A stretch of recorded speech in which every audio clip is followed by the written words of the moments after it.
All right, we are live.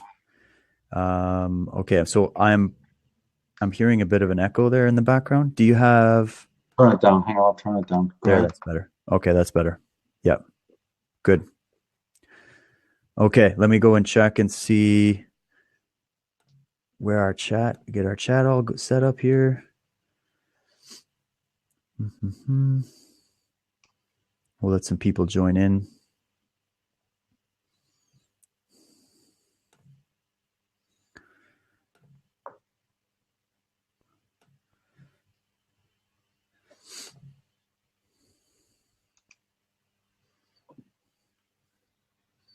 Okay, we got 10 people in there. Hello, everybody. Welcome. I'm just going to monitor the chat here. Okay. There we go. Okay. Everybody in the chat, if anybody in the chat can just let us know if you can see us and hear us okay. We've got our issues sorted out with technical problems there. We're going to have a bit of a shorter one today just because the time has gone on here, and we apologize we weren't able to come on it a little bit earlier, but we are now here. We have Michael here. Michael, if you want to say hello to people. Hi, everyone. Nice to be with you. Sorry for all the delays. Great. Okay, yeah, we got it. Everybody hears us perfect. Excellent. All right. So, Michael, as we're waiting for people to join us, I know we're going to have some questions coming in, but I wanted to ask you, in light of a lot of the material we've been covering on the Unslaved podcast and what we see happening right now, where we've got all this technology coming out, and you've done so much work on the subject called posthumanism. You did a talk called Posthumanism, and it's the idea of you look at this not just from the technological point of view, but more from the psychological point of view. Like where is humanity psychologically, and is one of the reasons we're pushing further and further into an inorganic mode of existence, with all this artificial intelligence, and giving up what it truly means to be human for this synthetic cybernetic world. Is that linked to ancient trauma? Is that linked to the past shock theory? And I wanted to maybe talk a little bit about that subject, and then we'll pull some questions for people. But what are your first thoughts on that? I think that's it. Because remember, ancestral trauma is the secret of it all. If you follow all the threads of pathology, you'll come back to that anyway. And so, yeah, it's remember, the cities we live in and the families we grew up in are pretty artificial anyway. So you don't need a bunch of posthumanists running around, with an agenda, an overt agenda based in the brain's just a computer, the universe is just a machine. Half of what you are as a human being is non-conscious. You even admit that yourself. You don't control your heartbeat. You don't control your neurons firing. You don't turn them on and off every day. Off at night. You don't monitor your skin temperature. You're non-conscious of pretty much 80% of what you're doing. So why tell us that you're not a machine?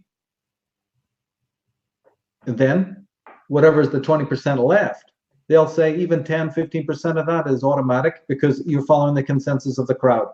You're not making your own decisions. And you know something? They're right.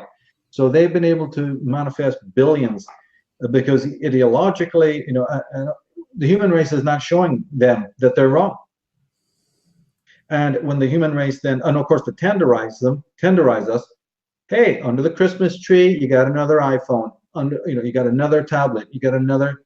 So we're being tenderized through all of the technology, which is not evil in itself, but it is if it's in the hands of psychopaths who are trying to enslave your beinghood.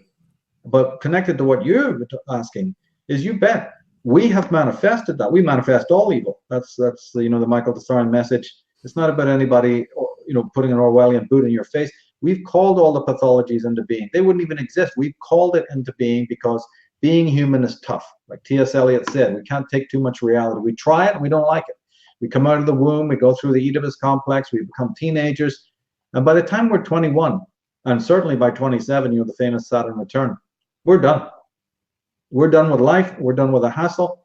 If life was just nothing but recreation, merry-go-rounds, hey, probably, we would be we still say okay, but it's not. It's full of teenage trauma and teenage angst and letdowns and breakups and material want and job losses and existential, disconnects and feelings of impotency about, oh, the political situation. Here's little old me. I can do nothing except put an X in a box for some other psychopath, right?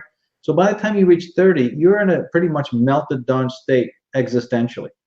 And then when these people promise you the ability to as soon as you open the door of your household, the music will start and the droid will come over and ask you, do you want a blowjob, or would you just, like a cup of coffee or whatever? Hey, that looks pretty good, because the millionaires recline beside their swimming pools and they go around their yachts. Why can't I have a bit of that? Why can't I have a lick of that? Every time I turn on the television and watch Star Trek or something, I'm seeing all this modernization. It's good, isn't it? The technical is really good, isn't it? I want to live in a push button world. And we've been tenderized with the drive-ins and with the cell phones and the whole, posthumanism is rooted in a kind of, as you were saying there, a deep wound at the base of consciousness. And even if it wasn't a post-human agenda that we were heading for, something else would have come up. We'd have manifested something else, more wars. It's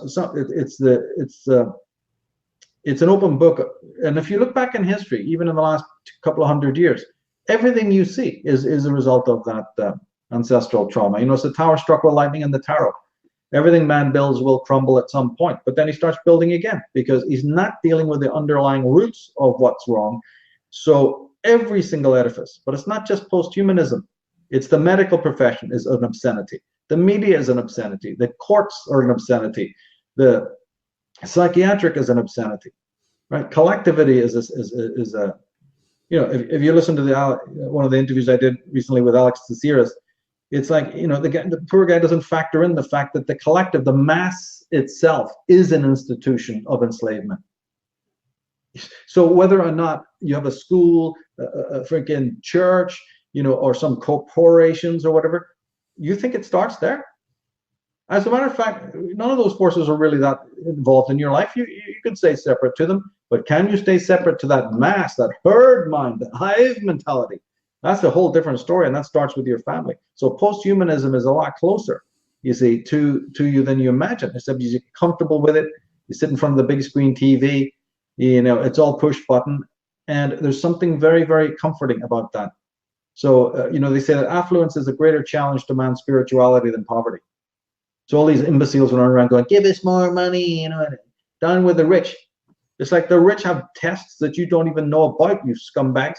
You don't even know, if you had money in your pocket, all your socialism would disappear, as it did with your Billy Idols, as it did with the punk movement, and as it did with these leftists and the New Age movement, not New Age movement, New Wave of music in Britain, where the Communards and Erasure and Depeche Mode and a slew of bands, right, started off waving the hammer and sickle. See, when they had a couple of $1 million in their pocket, all of that socialism seemed to just evaporate in their $100,000 synclaviers and sequencers and stuff like that. So it's paper thin. You hand into these tawdry little Occupy Wall Street guys, $1 million, and they won't be worrying one jot about the fate of the human race and the people and and all of that. They'll be on their bike. It's so utterly transparent, and it's been proven time and time again that this is the truth. When they're bashing capitalism, trying to blame that. It's such a tawdry thing. But all of this kind of hive mentality is part of the problem. It really is. And nobody's going to believe me. You pick up the Velikovskys, you read it, you find out what trauma is, how deep it goes, and all of them, the hydra, the incredible inverted tree of life, of all the pathologies, the cocktail of it that comes about from that one rotten seed, you see. And it's called life, it's called existence. And if you can find me, a little oasis of real reality in the middle of all of that, good luck. Yeah, it's an incredible thing to go back and look at this idea of past trauma. We've got authors like Jack Barringer, Past Shock. I like the name of that book because it talks about how the human race was traumatized at a deep fundamental level that I think a lot of people have difficulty even imagining through the past cataclysms in the past that are recorded all throughout the ancient record. You've got guys like Julian Jaynes and other psychoanalysts and people that have looked into this theory. They might not all agree on how it came to be or what it was that caused it, but they do see that there's a deep internal trauma that has happened to the psyche of human beings. And then, of course, we have the trauma throughout all the ages, all the wars, oh my God, it's just every page of history you turn has some sort of trauma in it. And then you have the trauma of everybody's just everyday life that they experience. And so if you have a group of individuals on the planet anywhere at any time that wants to take the reins of power, if they have the knowledge of psychology, mass psychology, and they have this ancient knowledge of what's happened to human beings in the past and what has worked before through various dictatorial regimes and emperors and all these different people we could mention, they have the blueprint then, don't they, to be able to grab control through political or media or any of these forms of social control. They have all the skill sets. Yet here we are, the average Joe listening to this right now, who, unless they are read up on these subjects, they don't have those tools. So we had some questions from the chat where people were asking, I had someone, let me scroll back up. Lee Veltman was asking, what path would be advised at this point? And Andre Rios was asking, could AI actually be used to unslave our race? I don't know if he meant to say unslave or enslave, but I mean, what do you think of that? Well, first of all, I just want to make a quick note about Jack Barringer. That little book, Past Shock, I got what I'm talking about from the man. Right, so that was the book that launched it for me. It was actually just one line in the book, if you can imagine that. But that's how it happens. So big kudos to that guy. And then a strange synchronicity. When I did my very first talk on Atlantis, which included a lot of his ideas, he was in the audience and he came up to me at the end. I could not believe it. I've just been recommending his book and saying that everybody better not leave the hall until they bought that book. And just as I'm, shutting down the laptop and leaving the stage, this tall man comes over to me, and it's Jack Barringer himself, and he was the sweetest guy you've ever want to meet. Sweet, sweet man. And I was absolutely thrilled about that. But yeah, AI is not the solution because it's based in that old model of the cognitivists, which is that the brain is just a firing computer, right? 3D images are made from 2D images by the optic nerve. You don't turn the neurons on, they just fire away. And then just in some peculiar state of emergence theory, like in particular conditions, water will turn to ice. Well, yeah, but the water wasn't doing it as a conscious thing. So you have consciousness as a kind of an emergence, as kind of a novel epiphenomena of the firing of your neurons. All this can be dismantled, by the way, in seconds, but they believe this. And also they have to believe it because there's nowhere to go if you don't believe it. These materialists don't have other satellite theories to ride upon, not ones that will carry their weight very heavily. So they can't move, whereas other people are flexible and amateur, and outside that academic cage. They can say, yeah, well, I held that idea for a couple of years, but, I've moved over to this, I moved over from, cognitive science to another kind of, legitimate area. But these hardcore guys can't do that. They have no maneuver, they have no shoulder room. Once they buy into this hardcore paradigm, to move means to fall off the edge of the world. So they stick there like a bunch of people, like these immigrants sitting on a little boat, a little dinghy. They're the most vulnerable idiots there are, right? But because they do occupy that area, they will. They have many ruses of trying to update and upgrade and uppackage their brand of materialism. And one of the ways that they do it, and all of these ways I'm telling you, I monitor constantly. One of the ways that they do it is by critiquing previous materialists. Like, so when you're sitting on the dinghy and they go, it's not your time to talk. He goes, yeah, and nudge, and off goes the guy who talked before into the water, into the shark-infested, water, where he goes, okay, now let me explain my thing. And then he's knocked off as another guy gets up and goes, I got a better idea. So they actually assassinate each other as they're revising their work. It's just the most incredible comedy to watch as they desperately hang on to this materialism. So AI is just, the latest upgrade of this bullshit. And see, when they, using the word artificial intelligence, it's the perfect term. They don't even realize the Freudian slip in that. Yeah, it's artificial. Let me put it this way. A computer, which of course we're including the brain here, but any computer image will do, is only programmable. And this is one of their mottos, what I'm going to say now. It's on their t-shirts, you find it on their desks, no computing without representation. What they mean is that the symbols that you put into a computer so it understands your world are representative, meaning every symbol that you put in, of course, symbol, it can be an individual symbol like A, B, C, D, or just any symbol, but usually it's a collection of O's and ones. We all know this, right? The sequence of binary, inputs is the symbol in these combinations. So when they put that in, they go, well, that string, represents some problem in the world. some like the metal fatigue in a bridge. We got to compute this, right? Or rockets. What kind of octane do we need? All the problems that they feed into this stuff. But they're doing it based on this very interesting principle, which is the basis of all materialism, which is that those symbols represent the real world.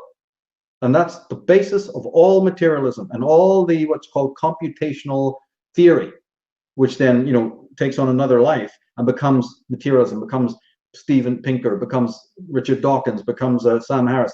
They're all in this mode, purveying the false theory that the brain is working like this.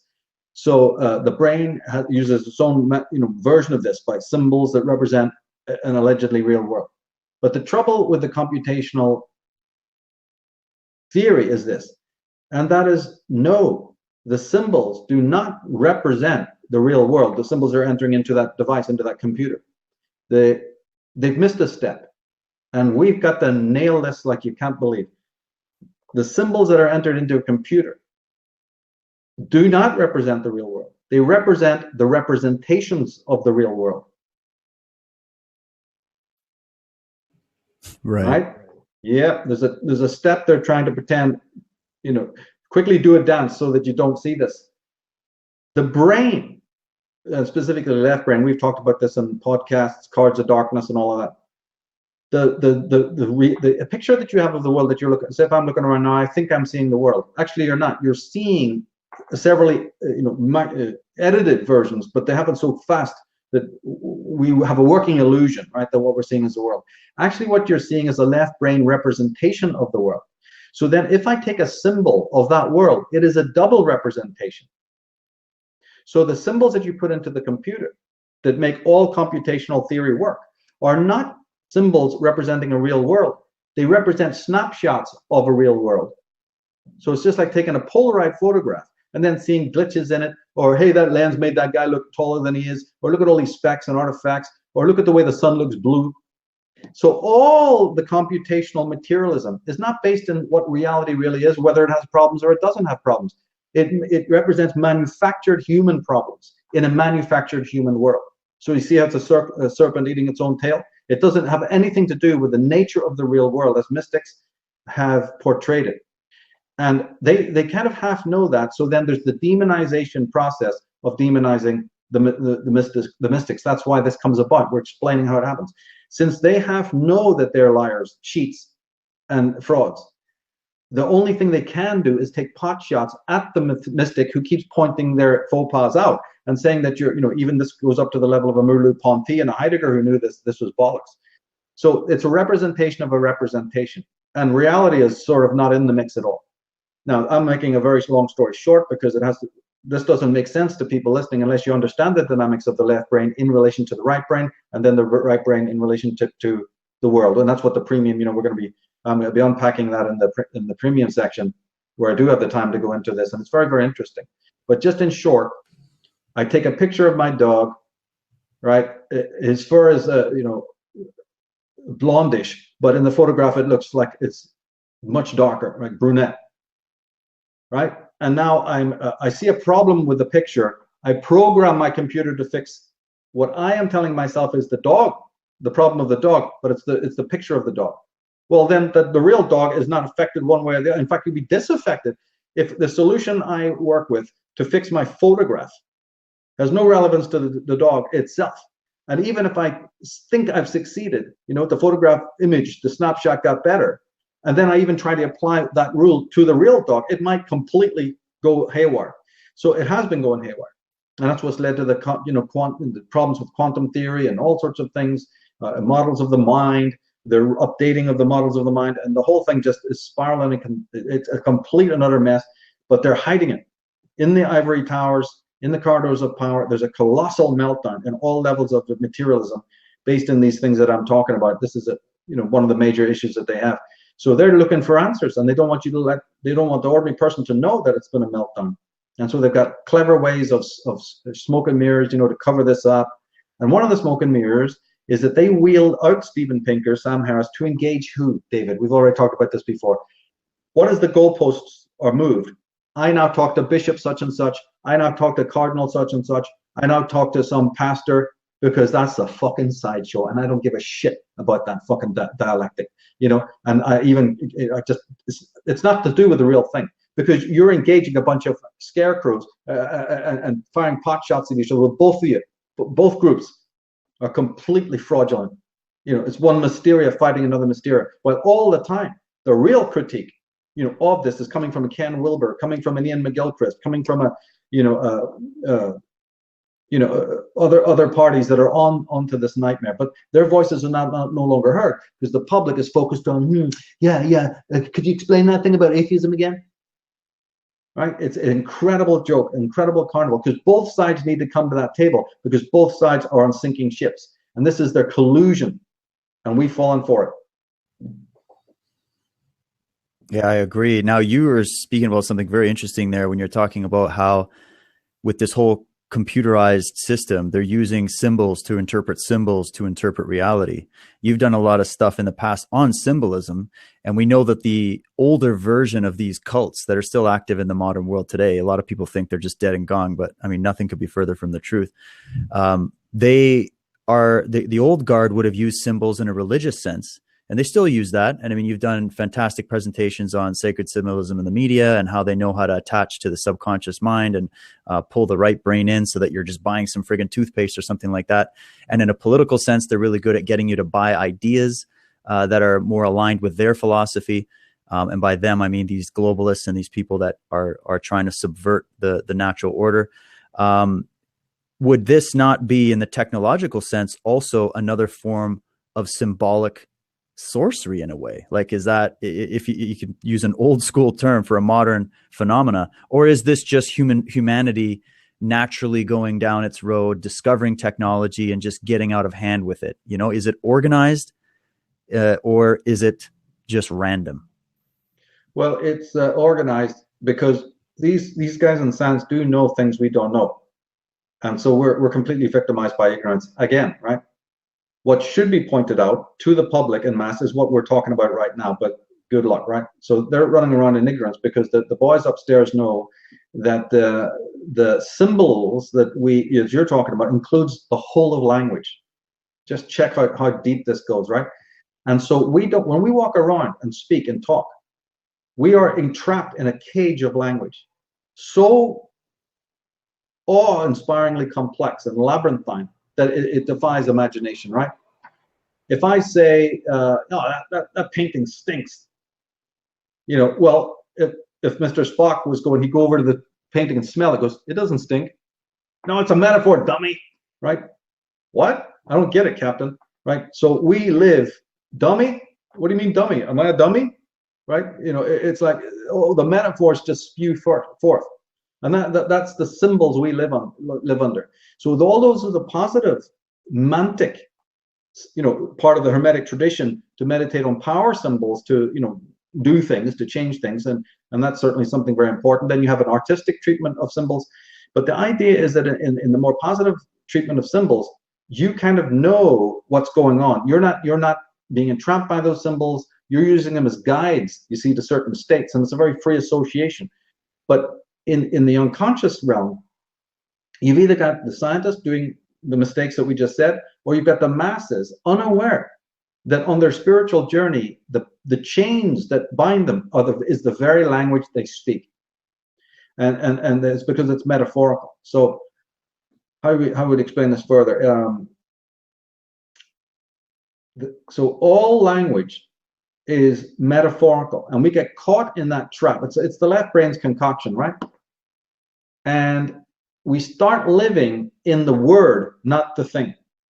So all human beings using language have forgotten the secret key, which is words are not things, right? When I say the word rose, when I say the word horse, when I say the word oak tree, the word is not the thing. So because we live in urban environments, that was, you know, part of the trauma I forgot to mention earlier. Part of the trauma is the need to build these hives in which human beings and children then grow up. And, you know, AI and posthumanism is closer. But can you believe that one of the houses we build is the house of language? And as Heidegger said, it's chit-chat. It's not real sprach. Sprach is something very different. Speech, the real speech, is actually a kind of listening, believe it or not, kind of silence, which is extraordinary philosophical, you know, teaching. But anyway, leaving that aside. Man lives in words, and then he lives inside the word. And then the word becomes a shadow under which he lives, so he doesn't see the thing that the word is representing. So we live inside the world of representations. And then we build a world out of the words. And then the scientist lives within that world and is, again, as I say, making symbols for the world of man's problems, man's issues, man's need to fix a thing, right? Let's program a better washing machine. Let's see what's efficient about this and non-efficient about that. And in the end, you're living in your own incarceration. And there's a scene in the movie Gregory's Girl, by Bill Forsyth, in which the lad gets up in the morning, he's on his way to school, and he comes down. It's a wonderful scene, and he comes into the kitchen, and he's got his electric toothbrush going as he comes down the steps in his pajamas. He goes and turns on the coffee machine. He goes and turns on the mixer to get some orange juice. And before the scene's over, the whole kitchen is buzzing with electronic stuff, and he's perfectly okay. It's all this stuff you just turn on, and it's an electric nightmare. But this is the world, as turn on the microwave, turn on the oven, right? It's absolutely hilarious as everything's just shaking and buzzing and bubbling and stuff. Noise. So then the question arises then, if we understand this about language and the nature of language, we have to understand it if we're going to find the still spot and the still point to get out of this nightmare, and there are ways of getting out of it and being aware of it, and not being make sure you're the master of the language, and that it's just a set of symbols you're using to communicate socially, but it really doesn't have anything to do with reality. We've convinced ourselves that it does, but reality doesn't speak. The universe doesn't talk. Animals don't talk. Birds sing. Animals call and chant and howl. That's a form of singing. Wow, right? What? Right. So the right brain has been, completely stifled. It's been caged. It's been silenced. This long shadow that the left brain has cast. And sometimes when you're not looking, it comes back. Like, for instance, the difference between writing language and then when somebody's talking, you start doodling. Yeah, the right brain is just got a little toe in the door there. Doodling is the right brain, right? Music is the right brain. Art is the right brain. Freudian slips are the right brain. Walking is the right brain. Being aware of what your body's doing, you're in martial arts, is part of the right brain. It's not the words. Walking in nature, observing, action. The whole of action in general is an escape from all of this. So that we've explored all of this in Path of the Fool and explored a lot of this, not all of it, but a great deal of it in other work, where there are things that you can do to escape these cages and traps. Poetry is also, although poetry uses words, it's using words and returning them back into the real thing. It's transforming letters into symbols again, like the hieroglyphics. The hieroglyphics are letters, yeah, but they're symbols. And everyone knows, or scholars of this know, that ideograms precede phonograms, right? So all letters actually come from an imagistic point of view first, not vocal, not phonograms. That's the history of language. I'm not making that up. So there are ways out of this nightmare if we are sane enough, to observe this kind of thing. But until we do, then bureaucracy, right? The corporations, we signing on, we using words frivolously, imagining that they are the thing and not the word. We've got to know the difference.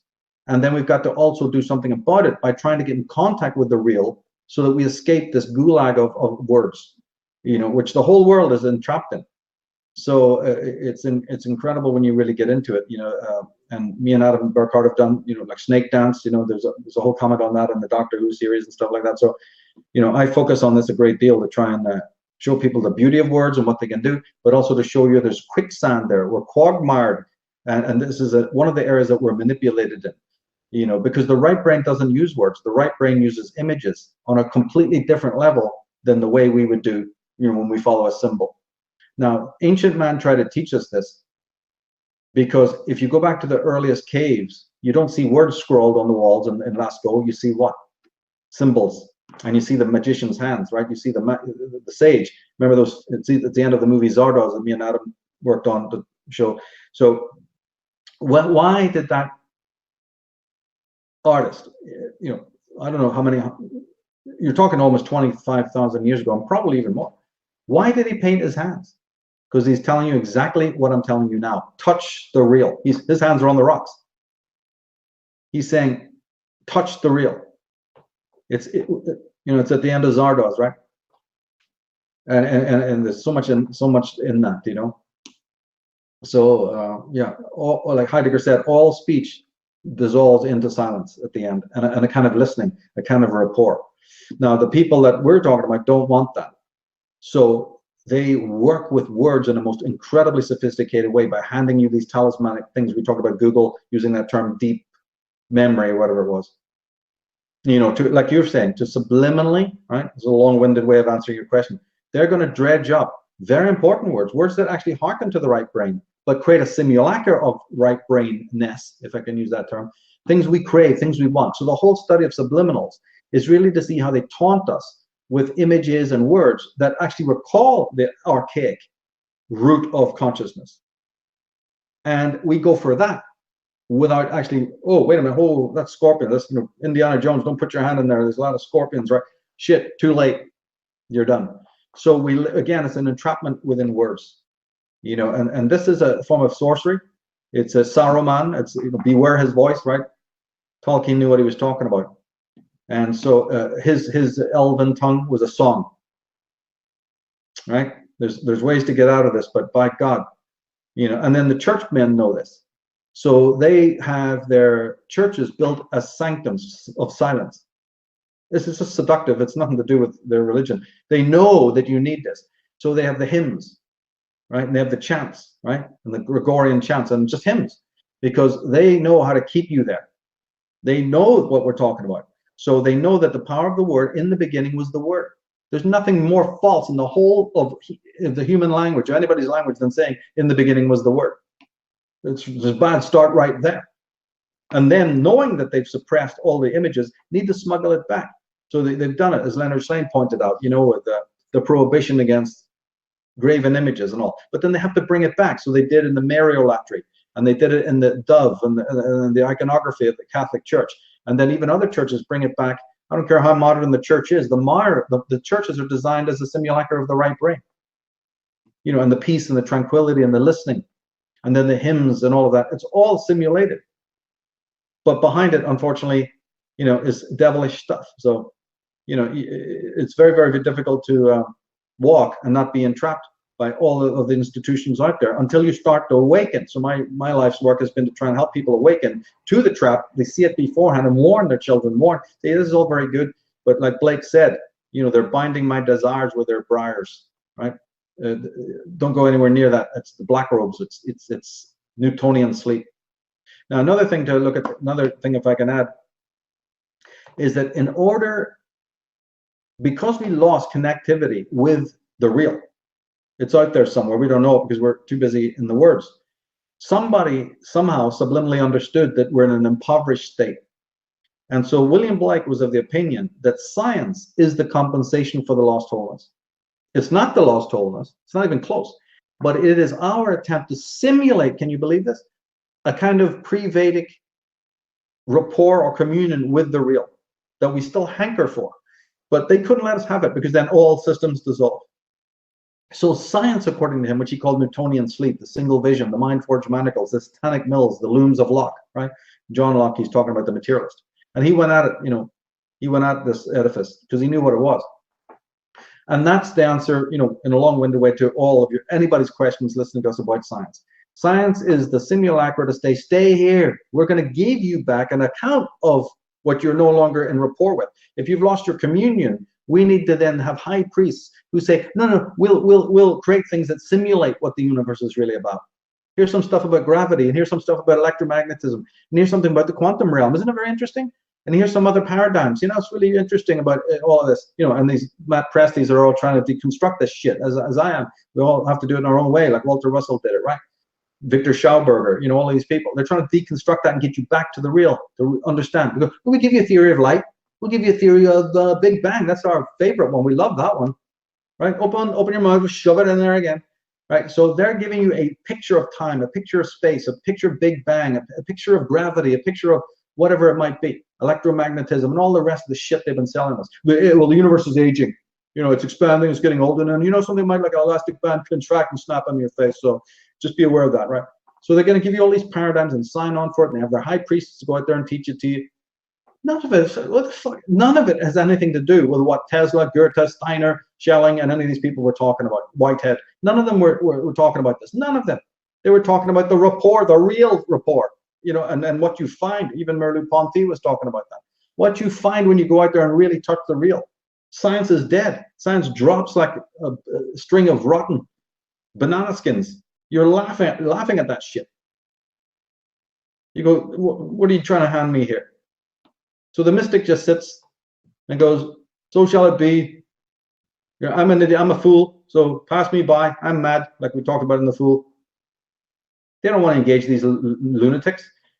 So the whole of science, look at Blake's vision, right? He says, I understand what this is. This is the simulacra of that other lost rapport.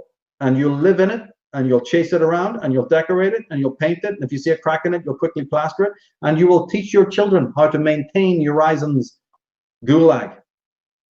Where was he wrong?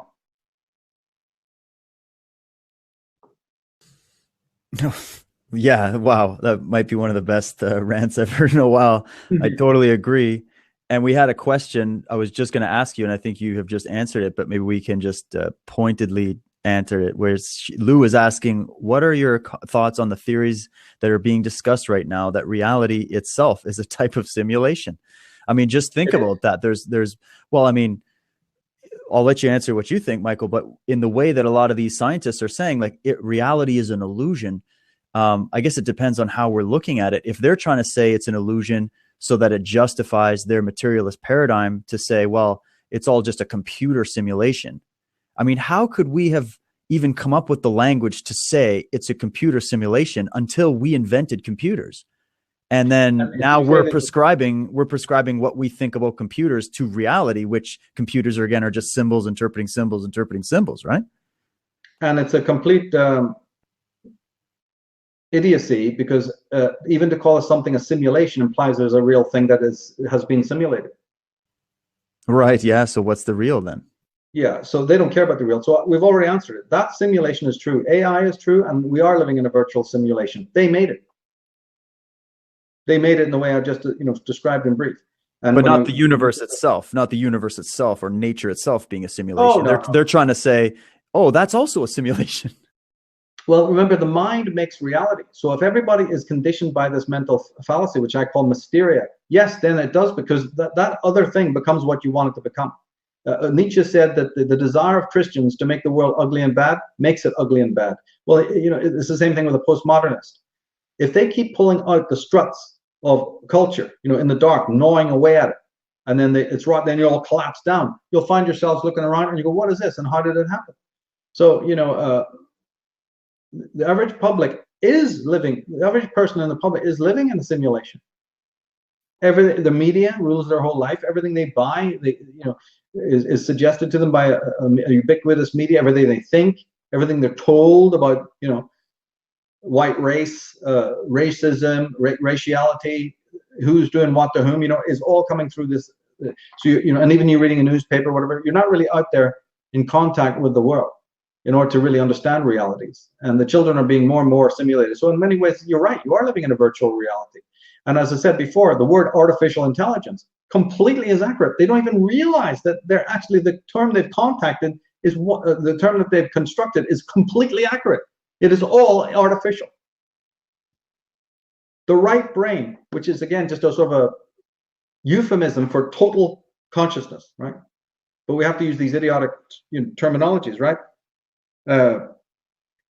It has the bigger picture. Like I said, there's a real picture of reality, but we don't have access to it. So it becomes pointless to talk about. It really does. And you can't talk about it because you don't have access to it. And if you did have access to it, you'd fall silent. And that's about as far as one can go.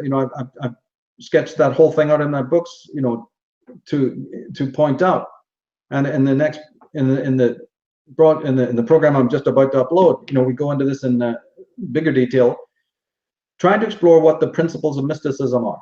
Because if you take on board everything I've just said, then surely these kinds of arch criminals and propagandists couldn't possibly be relied upon to give you an accurate definition of what mysticism is, since their whole career is based in dissing it, dissing Hegel, dissing Schelling, dissing Whitehead, and all of these people. Well, then why are we looking to them Why don't we question that maybe their interpretation of mysticism and idealism is false from the start? It's a misrepresentation. And so we keep hearing about a misrepresentation of a philosophy that we have never actually gone and studied.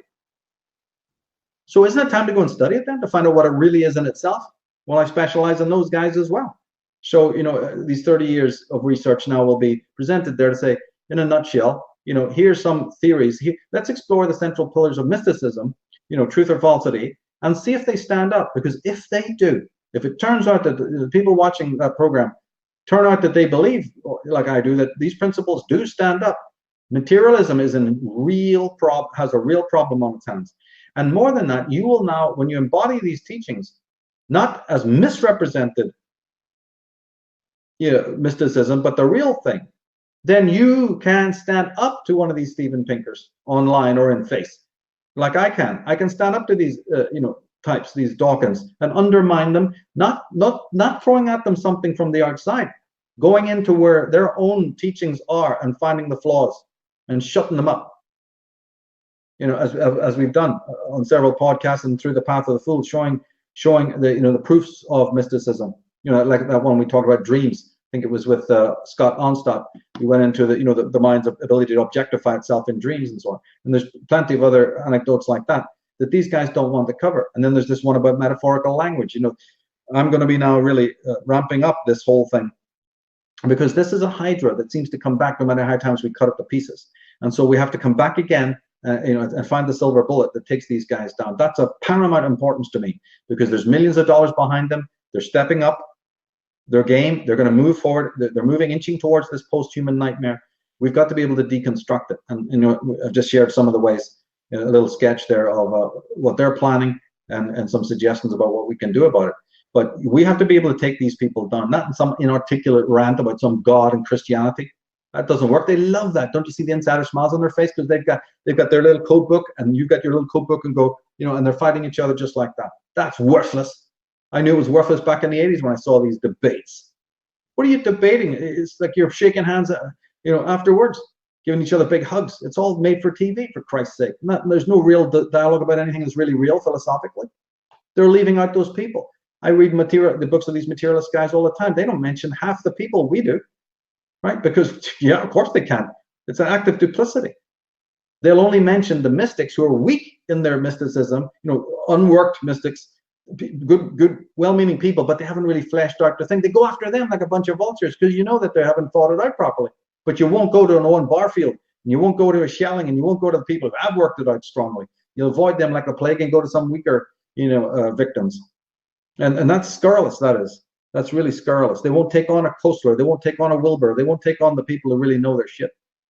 And also I specialize in books from people within their rotten coterie who have jumped ship, who are way ahead of them. And like, the rats leaving the sinking ship. There's been eminent men who've already left, already said this materialism is bankrupt. Yeah, but has anybody heard of them? Well, so, I specialize in that, and now's the time. We've got a platform now, finally, because remember, if you go on somebody else's podcast, good luck trying to, get this shit out. So we have to be able to do it on our own, and we will.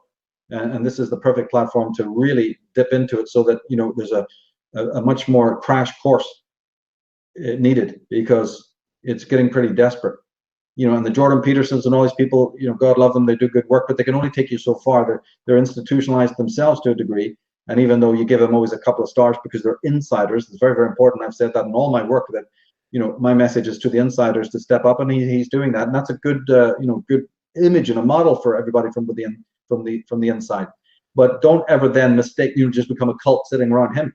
There's Alan Watts, there's Paul Tillich, there's Martin Heidegger, Merleau-Ponty. There's men of eminence. You can't even imagine how much eminence it dwarfs his knowledge. Get on with it. Get to your Arthur Kostlers, and get to your Ken Wilbers, and all these other people that I mentioned. There's a lot of homework to be done. Well, and speaking of homework, and we unfortunately have about another 10 minutes. We originally wanted this to go longer, but we had to start late. And just so you know, for those that are tuning in, Michael and I are going to be doing these more often. We would love to have more time to just go through and all the questions. And it's funny, as I'm watching the questions, it's interesting that Michael is answering them as they're being asked, because with what you've been saying, I think that clears up a lot of people's questions. If you go back and watch it, just think about what Michael's been saying, and I'm pretty sure it's going to address a lot of it. Some people were wanting you to get into like flat earth and all that kind of stuff. I think that's for another day. I think there's so many different ways that the human mind, living in and being raised in this artificial environment, is going to construct all kinds of variations of this mysteria. And you're going to see that constantly. And you know what it is? If we look at it from a positive perspective and say that it's actually a crying out from human beings to want something real, and they're so disgusted with the simulation and the artificiality of their lives that they're looking anywhere they possibly can. Unfortunately, we end up looking a lot of times in the wrong places, but we're looking somewhere for something real. And I think this reflects the, looking at the depression and the suicide statistics and the state of decay in people's emotional and psychological health. This is huge. So if you have a couple points to wrap up with, Michael, we'll do that. But then also mention this new premium series that you're going to be doing on Unslaved. This is something that's awesome. We've been wanting to do this for a while. We finally have the technology. So just maybe a few words about what you're going to be doing in that series for premium members on Unslaved. It'll be exclusive research just for them. And then a few finishing thoughts on some of these points for people. Yeah, it's going to be the top drawer stuff that, it just wasn't the right platform. It just wasn't the right platform. So now we've got it. It had to be good audio. It had to be good video. It had to, have slides and references, good references, and all of that. This work that's been on the shelf for such a long time. So that will be coming out. There's going to be stuff on philosophy and lots of different kinds of subjects. Again, my favorite subject is bringing famous names, the lost names, the Wilhelm Reichs, the Arthur Janovs, the Alice Millers, the Otto Ranks, the Wilhelm Reichs. We'll be looking at their work in a similar way that we looked at Blavatsky and Crowley. We're not wearing the T-shirts, but, let's come back to Sanityville and look at these people. You're looking at Nietzsche, you'll find some of the most beautiful stuff there, as well as the most horrid. You're looking at any of these philosophers, you'll find stuff that's just ridiculous and repulsive, but there's great gems in there as well. But it's very hard to get that point across for some reason. No matter how many times you said, like say for instance about Crowley, some of the fictional works that he wrote were so god awful. I'm the first to admit. But then he wrote some fiction that was absolutely, monumental. So it's just so hard to break people's prejudices. They're caught in these various limited, narrow paradigms. And see, the good thing about myself is I'm very flexible. I know I'm a student unfolding more than some sort of teacher. I am myself learning all the time. And therefore, not being in a fixed path or trajectory, I can make changes. I've left it so that I can make even U-turns in the subject matter. But I think that's a virtue, because if you look around at some of the other people, especially now that Mr. Trump is president, and you look at all the nightmare list of your liberal leftists, are meant to be in the alt research community, which started off very conservative and now is almost rabid communist. How is that? There's speakers, in this movement who are card-carrying, fans of Corbyn and this kind of thing. What the hell is going on here? You see? So what's going on here is partly that they have a rigid mindset, right, which is endorsed by the collective or the culture in which they grew up, and they've just stuck to that rigid paradigm because they haven't read anybody else, and I have. So one of the things I do is I keep very flexible. And then I might go down this road and I may turn back again. I may go, 3-4 times, but that's what knowledge is all about. The other kind of person, and I refer to these people, some of these people in the Refuting the Refuters article, although there I'm mostly talking about fundamental, Christians, but the same rule applies to everybody else. They want to territorialize knowledge, right? They literally want to urinate on the lamppost and say, this is mine and it's never going to change. You guys get away. That's not knowledge. You don't own anything. You don't own any of the knowledge. All you own is the curiosity. And if you're really curious, you do go and see what's down that road, and you do drive down there, and you do go up here, and you do look at things from a different perspective, like in the movie, Dead Poet Society. Get on top of your desks, do a handstand, look at the world differently every single day. So I'm in this movement. I'm in an occult society, world, an occult paradigm. How dare you come along and tell me I've upset you now because I've thrown over, or turned over, ripped out a couple of the pages, or saw something slightly different about world affairs. How dare you? Get lost. Go back and flip some burgers or something. Go back and turn on Radio 1. You'll love it. Because what are you doing in my world? I'm doing what this world is all about. I'm doing what the man in this movement should be doing. I'm the poster child for it. I'm doing what the manual says. You are the people, are the imposters. You're the gate crashers coming in here with your rigid minds and your dirty boots from the world of academia and common sense. Go back to that world and have done with it. Don't come up here, trying to put your Morris Minor engine in my Ferrari, you fuckers.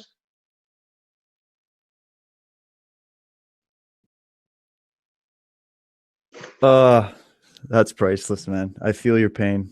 Well, thanks, Michael. I mean, I think we should do this a little bit more often here. We can get on and grab some questions. We've always got people messaging us, and I want to just say I appreciate it. We got a really amazing chat going on here. Some excellent discussions, some questions, some conversations.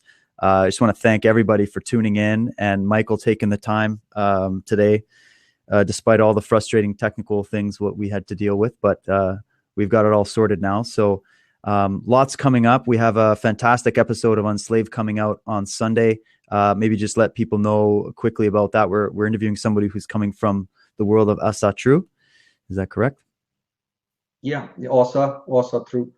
It's just the revival of, and this is what we're talking about, a revival of the earlier ways. Remember I said there's certain ways out of the labyrinth of language, certain ways out of the paradigm in order to get in touch with the real again.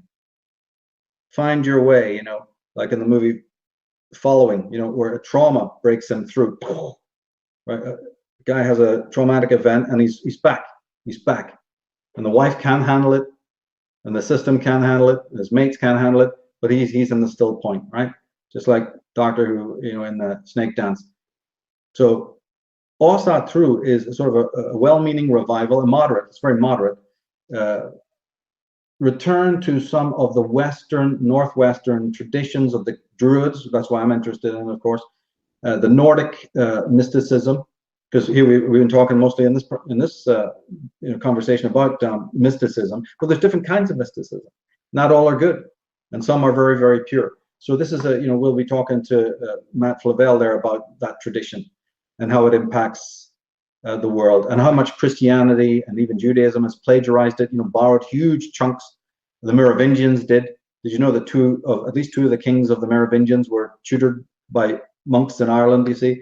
And those monks, although Christian, were very much the archivists and cannibalizers of the great Druidic tradition. So there's a case to be made for this return to roots of all peoples. We'll be looking at this from a Nordic perspective, but all peoples need to go back to their roots, because if everybody goes back to their roots, those roots actually, can you believe it, lead to a common gnosis.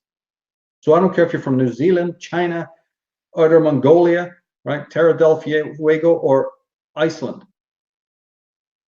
The real meaning of the word Gnostic, which has been so abused to mean, off-world realities and this world being a cage of souls. No. Gnosis is simply the core of any subject you're studying that's being preserved and hasn't been contaminated.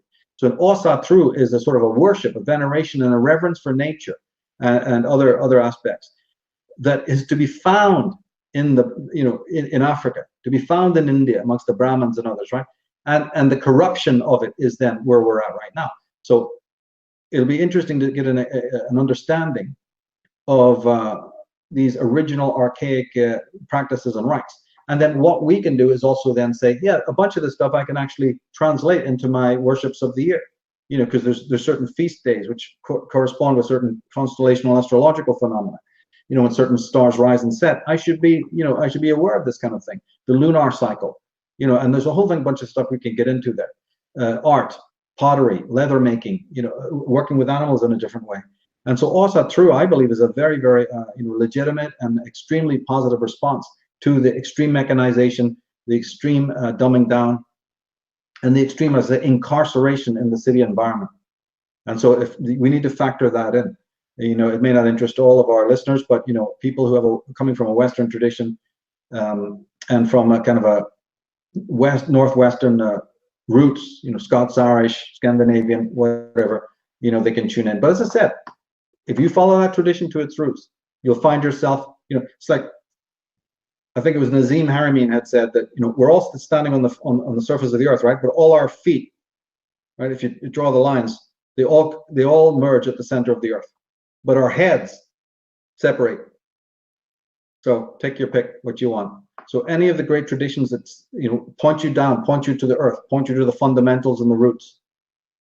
There's nothing wrong with that. And in the end, it's not this oneness of Benetton and Google that I'm talking about. No, you're doing it through the thread of your tradition, but you will have a handshake for all those other sages who've done the same thing. Doesn't mean you negate and just it's a big mud, a big heap of shards, courtesy of the World Bank and George Soros's your wet dream. No, you're doing it through the spoke, the road, and the avenue of your cultural, right? Your blood and soil in the true way. The Nazis just co-opted all of this stuff and demonized it.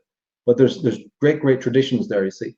And I can prove it because Odin, for one thing, becomes the Adonai of the Phoenicians, who becomes the Adon of the Jews, and that's Jehovah, right? His other name is Adonai, but that comes from Donar or Adon or Odin, right?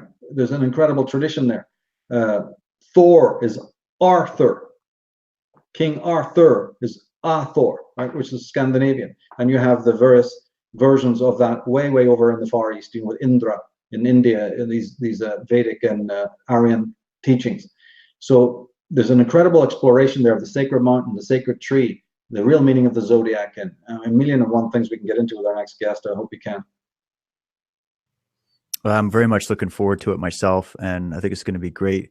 This is awesome. I really enjoyed this. A quick little live video for you guys. Thanks to everybody for supporting the channel. Thanks for supporting Unslaved. Come and check us out. We got a lot of content coming your way, and Michael is going to be releasing very soon his first premium episode for premium members of Unslaved. That'll include all of the sources that he was talking about. And essentially, you'll be going on the research journey with Michael as he continues to go and look into these matters. Go ahead. So let me also say a personal thanks, because that premium section is made possible by all of you listening. And that is not lost on me at all. We haven't had the opportunity to do it before. So this is my gift back to you from your gift to me. So again, personal, great, thanks to every one of you for supporting Unslaved in the last year, because now the payback is on its way, with some top drawer material. Oh, and I second that. I second that for sure. So, well, that's all the time we got today, ladies and gentlemen. Thank you so much for tuning in. We'll be back here again soon, and we will see you on Sunday. So have a good one, guys. Cheers.